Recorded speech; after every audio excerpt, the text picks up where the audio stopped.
Jangan lupa subscribe YouTube channel Metro TV News dan jangan lupa nyalakan notifikasinya. Penambahan kasus harian COVID-19 kembali tinggi pemirsa. Apakah ketidakdisiplinan warga mulai mengendur setelah 9 bulan lebih berjuang menghadapi pandemi atau memang ada pembiaran yang mengakibatkan munculnya klaster-klaster baru? Kita akan membahasnya bersama dengan pakar psikologi politik Hamdi Muluk. Profesor Hamdi, selamat pagi. Selamat pagi Marvin, selamat pagi Indonesia. Iya, selamat pagi Prof. Bagaimana sebenarnya Prof, kok Prof melihat karakter psikologis masyarakat kita setelah hampir 10 bulan ini menghadapi pandemi?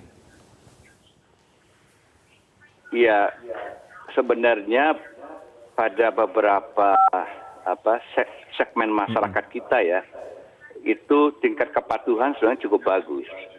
Nah, cuma memang yang kita perhatikan misalnya kejadian kemarin akhir-akhir ini ya ada sekelompok masyarakat yang memang secara demonstratif gitu tidak mentaati protokol kesehatan itu dan berkerumun betul-betul tanpa kendali sama sekali. Nah, ini tentu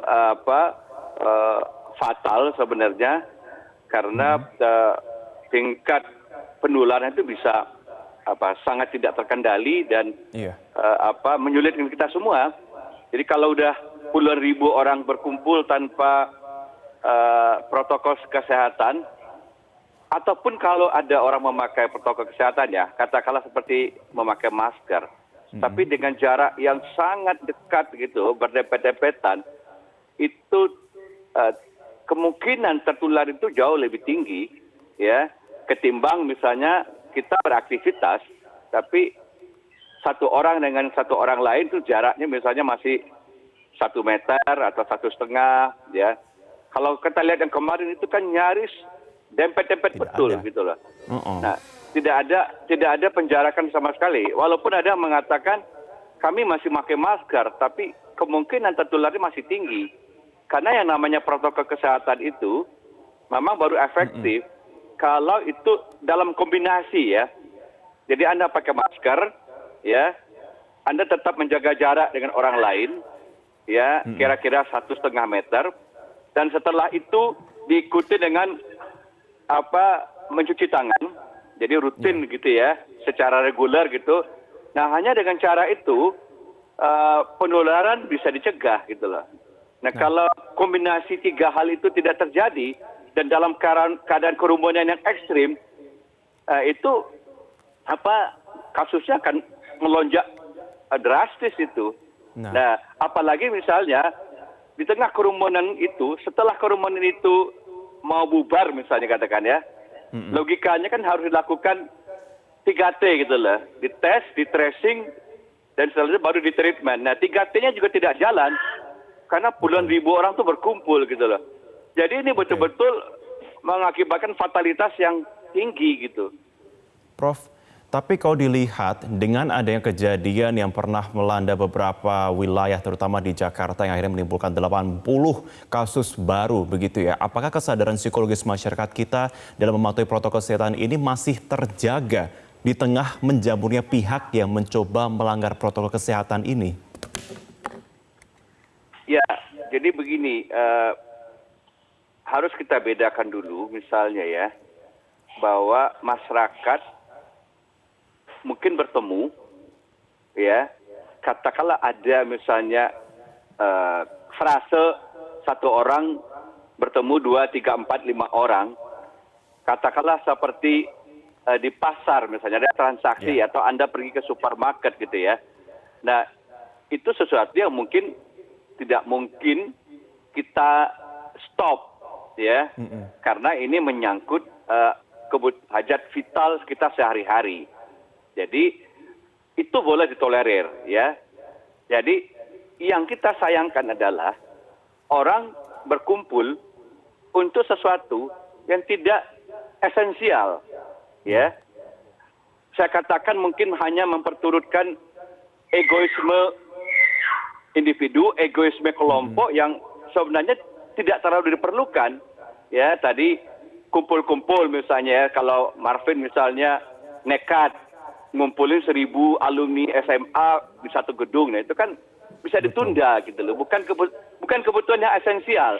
Tapi kalau misalnya masyarakat masih keluar rumah untuk bekerja, ya seperti jadi di pasar, ada yang masih tetap dagang bakso gitu loh.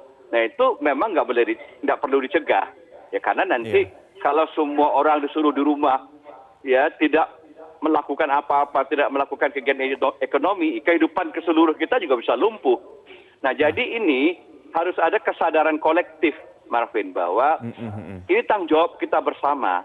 Jadi masing-masing orang harusnya menahan diri untuk tidak berkerumun untuk kegiatan yang tidak esensial gitu loh.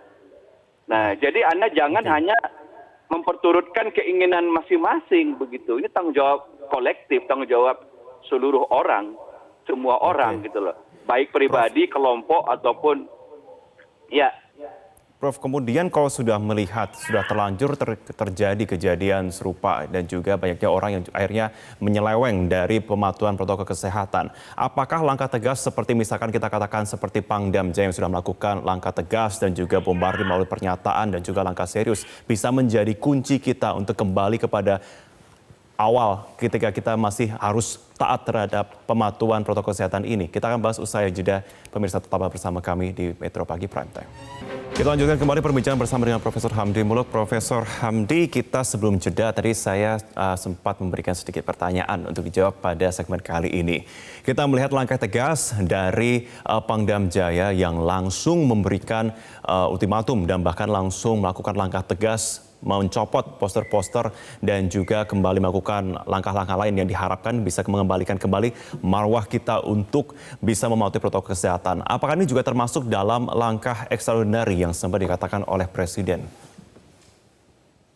Sebenarnya menurut saya nggak extraordinary betul gitu ya dalam konteks pandemi ini. Kalau extraordinary itu mungkin penguncian yang agak ketat ya, penguncian total gitu ya, itu baru langkah yang extraordinary. Tapi penguncian total itu kan nanti dampak buruknya adalah ekonomi, macet gitu ya. Jadi bahwa sekarang misalnya setelah dilakukan sosialisasi, pemberian informasi ya tentang resiko COVID, apa yang harus dilakukan dan orang harus berusaha menjadikan itu bagian dari perilaku sehari-hari. Kalau sudah diberitahu masih nggak mau nurut, nah itu langkah terakhir kan memang diikutin oleh law enforcement, harus penegakan disiplin dengan sanksi hukum. Itu memang begitu urutannya. Jadi kalau saya sudah berikan langkah-langkah sosialisasi ke Anda tentang mematuhi protokol kesehatan ini nggak dipatuhi juga, ya memang harus diikuti dengan langkah penegakan disiplin dan law enforcement. Ya kalau melanggar harus diberi denda, diberi hukuman penjara. Jadi itu memang harus begitu, nggak ada pilihan lain begitu. Kalau nggak nanti kasus ini nggak selesai, ekonomi kita nggak bisa pulih, ya kita sengsara bersama juga begitu. Oke, jadi menurut Anda memang tidak ada lagi yang namanya adalah bentuk superioritas. Karena memang sempat ada pernyataan bahwa ketika satu kelompok kemudian dilawan oleh banyaknya elemen dari negara dan juga elemen pengamanan di sini, maka akan ada efek bahwa saya superioritas, bahwa saya sekarang dilawan oleh negara saat ini. Tidak ada. Itu memang ada langkah yang memang seharusnya dilakukan untuk ini melawan. Saya tegaskan lagi. Yang akan melawan itu bukan hanya negara, seluruh rakyat Indonesia dirugikan. Anda mau berhadapan dengan seluruh rakyat Indonesia apa enggak gitu loh. Jadi maksud saya, tolong sekarang setiap orang, setiap kelompok menahan diri, ya, mempunyai etika sosial bahwa kita hidup berbangsa bermasyarakat. Ini kepentingan bersama. Jadi kalau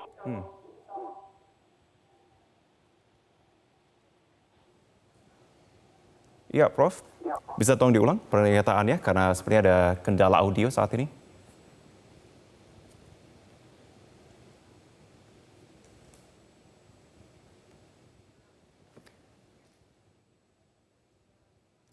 Baik. Profesor Hamdi Muluk. Terima kasih, Profesor, untuk pernyataannya dan juga diskusi kita pada pagi hari ini. Terima kasih.